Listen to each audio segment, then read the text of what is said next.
So very quickly, you are saying now you are going to axe the tax. That is something that you have ridiculed the Conservatives for when it comes to the consumer price on carbon. You have ferociously defended it. That's going to be a hard sell to Canadians. I disagree. Crystia Freeland takes a stab at going on Canadian media, specifically the breakfast television, and she does a one-on-one interview. And we are here to dissect the pure gaslighting garbage that this is. Welcome back to the channel. Welcome back to another video, everybody. Just a reminder that this is the extra channel, and I would really appreciate it if you guys help this one grow like you have with all of the others. Easiest and best way to do it is by slapping a like and subscribing to this channel. We're looking at Freeland, who just lies and lies and lies and tries to manipulate the entire interview, and it's kind of disappointing that the interviewer doesn't have any follow-up questions, doesn't have any rebuttals, just asks a simple question and Freeland gives an answer and then it's on to the next one. But we're here, like I said, to open it up and explore all of this shit. Without further ado, let's get right into it. As Donald Trump renews his threat to impose 25% tariffs on Canada, the race to lead Canada's Liberal Party may hinge on handling the new president. Former Finance Minister and Deputy Prime Minister Crystia Freeland is pitching herself as the best person to lead Canada's fight with the sprint to succeed Prime Minister Justin Trudeau now on. She joins us live to discuss. Good morning, Ms. Freeland. Thank you so much for being here. Good morning, Karen. You should call me Crystia. Everybody does. Okay, thank you very much. Okay. You have focused your leadership bid on the Donald Trump threat. But there are some Canadians who will say that we don't have a working parliament right now to effectively deal with that threat because of the chain of events set off by your resignation. What do you say to those Canadians? That's really the Prime Minister's responsibility. He made the choice to move me, to tell me he didn't want me to be Finance Minister anymore, and he made the choice to step down. But I think the good news for Canadians right now is we have a clear debate. We have a clear race, and we have a clear question. And you're right. The question is, who can stand up for Canada? Who can fight for Canada? And I know that I can do that because I've done it before and I have a plan. So Freeland is saying that she can go after Trump because she's done it before. This is a one-trick pony type of mentality. That's like saying that she's in her 50s and she's still talking about that one buzzer beater three throw shot that she did in high school. Oh yeah, and the crowd went crazy and we won the game. Like, move on. Can you still do it? Can you still do it? She hasn't evolved as a person since 2016. She hasn't evolved any of her talking points. She hasn't evolved at all. None of her negotiation points have evolved. Nobody thinks that Trump is the same person that he was in 2016. I think everyone can agree that he's now a different person than he was in Trump 1.0. Version 2 is more based, more unpredictable, and a little bit scarier to be dealing with in terms of negotiations. I do not think that Freeland stands a chance in negotiations because he's not playing to please people. He's not doing the politics thing. He's doing Trump's thing. And if you get in his way, woo boy, watch out. And Freeland, you 100% would be steamrolled by freaking President Trump. We need to be strong, smart, and united. And, you know, we need to realize for Donald Trump, for him, weakness is a provocation. The only thing he respects, the only thing he understands is strength. And so as Canadians, we have to recognize, like, yeah, we're nice. I think of myself as a nice person. But in our meetings, Donald Trump called me the killer. And I don't mind that. Because we need now to stand up and fight for Canada. We have leverage. We are the biggest market for the United States in the world, bigger than China, Japan, the UK, and France combined.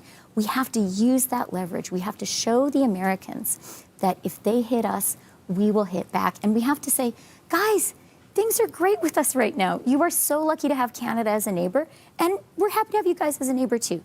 But if you decide to hit us, if you decide to hurt our economy, if you decide to start saying joke, not jokes, about us being the 51st state, we're not going to lay back and take it. And I know that that is a fight that I can lead, Because I've done it before. So Freeland thinks again that the best answer to these tariffs, the threat of tariffs, is retaliatory tariffs. This is dumb, and I caution everybody to watch out for when you see any Canadian politician that immediately says this. What's been asked of us is to fix our own house here in Canada. We should be doing that, not because America asked, but we should have been doing that from the beginning. Okay? Trump isn't asking us to fix all of the stop signs in Canada that say arrêt, right? The French stop signs. He's not saying, Canada, you're going to get taxed unless you remove all your French signs. This is North America and we're English. He's not saying that. If that were the case, it'd be like, no, that's ridiculous. We're not doing that. We have a bunch of Saddam Husseins that are coming into Canada. Freaking terrorists, dude. They're freaking terrorists. And Canada's just going, come on in. You identify as not being a terrorist? Come on in, buddy. And all these little Saddam Husseins are crossing the border into America, causing real problems, real terrorist activity problems. We've seen it in Canada, and we've seen it, the FBI, freaking Interpol, or whatever has been involved with some of these arrests. So of course, it'd be the same thing if we had a school shooter problem in Canada that suddenly popped out of nowhere, and you find out that all these school shooters are from America, illegally bringing American guns across the border, causing school shootings. That would be like, hey, whoa, that's not something that's a Canadian problem. These are Americans coming here doing that. Let's take a look at this, because that's not okay. It's not happening. But what's happening here in Canada, our problems are bleeding into America. The ask has been, fix your shit, Canada. Fix your shit so it stops coming into America, because we have enough things to worry about. It's a pretty reasonable ask. We should be focusing on that. That should be the only thing that we focus on. And then once we fix those things and we're like, hey, look, do we get a little bit of praise, America? Have we fixed our problems yet? And then if he says, we still like the tariffs, they're making us billions of dollars, then yeah, let's explore a bit of a trade war or the possibilities. All options are on the table. Oh no, les papiers. But until then, no, we shouldn't be talking about that at all. What would you do differently than what your former cabinet colleagues have laid out? And in particular, I've got to ask, because it's the politically divisive issue, energy exports. Where does the withholding or tariffing of Canada's energy fit into your approach? Let me start with what I would do today if I was Prime Minister. If I was Prime Minister today, I would publish a retaliation list. We have huge leverage over the United States because we are their single biggest export market by a long shot. And we have said that we will do a dollar for dollar retaliation. I was the first person to publicly advocate for that. It's the right thing to do. So what we need to do is say, yes, there will be a dollar for dollar retaliation. And then we need to publish the list, because Trump, he doesn't really care what Canadians say. He cares what Americans say. And if we publish that list, people in Michigan who make dishwashers, they'll say, oh my God, I'm not going to be able to sell them to Canada anymore. People in Florida who sell us orange juice are going to say, oh my God, this is really going to hurt my market. People in Kentucky who sell us bourbon are going to say, oh my God, Canadians are going to buy rye whiskey instead. People in Wisconsin who sell us cheese, very powerful lobby group in the United States, are going to say, oh my God, we're going to lose our Canadian market. And we need to publish that list today to activate those Americans to be calling up the White House and saying, Mr. President, what are you doing? The Canadians have never caused any problems for us. Why are you causing problems for me? The answer is simple. Again, fix our country, solve our problems, and there won't be any tariffs. It's not that complicated. I don't understand Freeland's logic. I don't understand the liberal logic for this. And again, I caution everybody who sees this to call out that behavior, because that's going to harm Canada. Americans understand the customer is always right. We are their customer, and we have to use that power. Where does energy exports fit into that? And pardon the interruption, I just don't have a lot of time. Understood, so for our viewers in Alberta, who I know are very keen on knowing where you stand on the withholding and tariffing of Canada's energy exports. You heard me say the Canadian response needs to be strong, smart, and united. And united is a really big part of that. What we need to do is have a conversation with all of the provinces and territories. I have great relationships with premiers across the country, and actually I'm still in touch with them. And what I would do if I were Prime Minister is travel to Edmonton have a meeting with the provincial government and say, look, Alberta is part of Canada. Alberta might not even be a part of Canada for much longer. Danielle Smith wants nothing to do with these tariffs. She wants nothing to do with any of these shenanigans. Okay? She's going to have an exception. She's going to be exempt. Alberta oil and gas is going to be exempt from any tariffs because Trump is going to say, well, we like Smith. We like Governor Smith. She's great. And she's going to have a free pass. And Alberta is going to continue some sort of trade with America because she's been the only politician that hasn't been saying, let's fight back with tariffs. I can't believe that she's the only politician that's been having that mentality. That's Canada first. They think that Canada first is picking a fight with a bigger person. No, that's not Canada first. That's ego talking. Alberta probably won't even be a part of Canada for much longer. It'll be absorbed by America, or it'll just separate. It'll do what Quebec always wanted to. If 25% tariffs are imposed on Canada, that hurts Alberta too.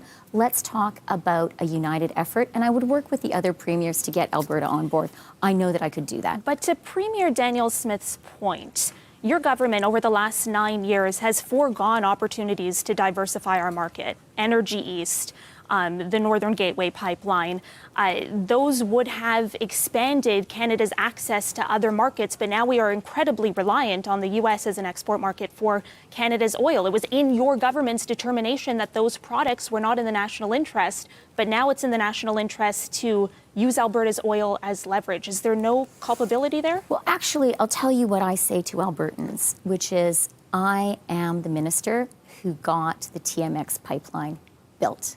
That was a huge project. It was a nation-building project. It would not have happened without the federal government.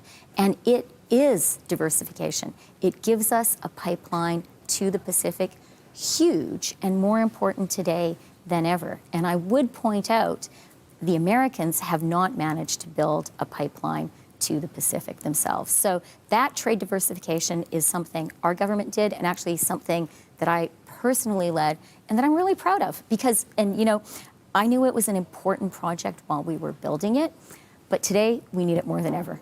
I have like 30 seconds left. So very quickly, you are saying now you are going to axe the tax. That is something that you have ridiculed the Conservatives for when it comes to the consumer price on carbon. You have ferociously defended it. That's going to be a hard sell to Canadians. I disagree. Freeland, you should not disagree. You should very, very much agree to what that reporter just said. You have lied to us. Canadians fucking hate you for lying and gaslighting us year over year. 8 out of 10 people get more than what they put back in for the carbon tax.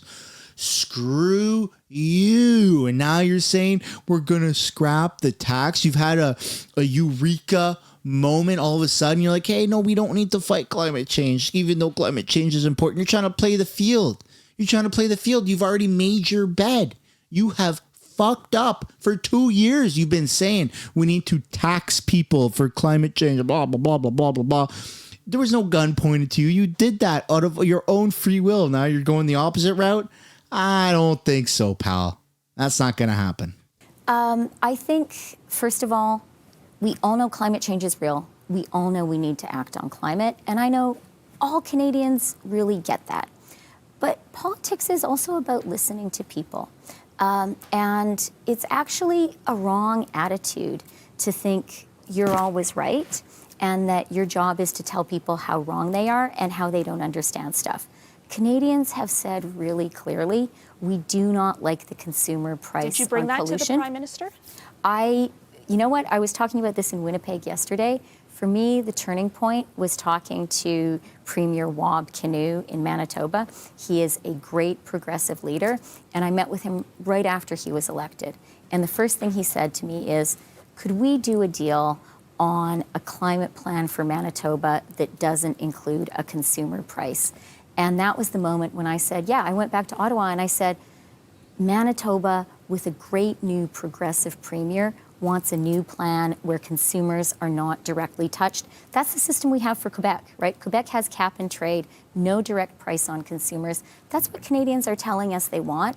And I think it's actually a very arrogant position for a political leader to think they know everything. If people are telling you something, You really have to listen. You should listen to the people. You absolutely should. You haven't been, because people have been. You open social media. People are criticizing you all the time. Look at how many videos I've made about you criticizing you. Sure, I may have a little bit of a non-politically correct way of doing it, but you absolutely should be listening to people. The conservatives have been telling you, and you're not listening. You've been heckled outside of Parliament. You've been heckled across Canada. You haven't been listening to anybody. You gaslight people. That's your go-to thing, because you're a greasy politician and you don't know how to be a human being. And you get on an interview and you say, well, yeah, I need to listen. I'm listening to the people. No, you're not. You're not fooling anybody. That, ladies and gentlemen, is the end of the video. I hope you enjoyed it. Let me know what your guys' thoughts are down below. And as always, drop a like, subscribe to the channel. See you guys in another one. Bye for now.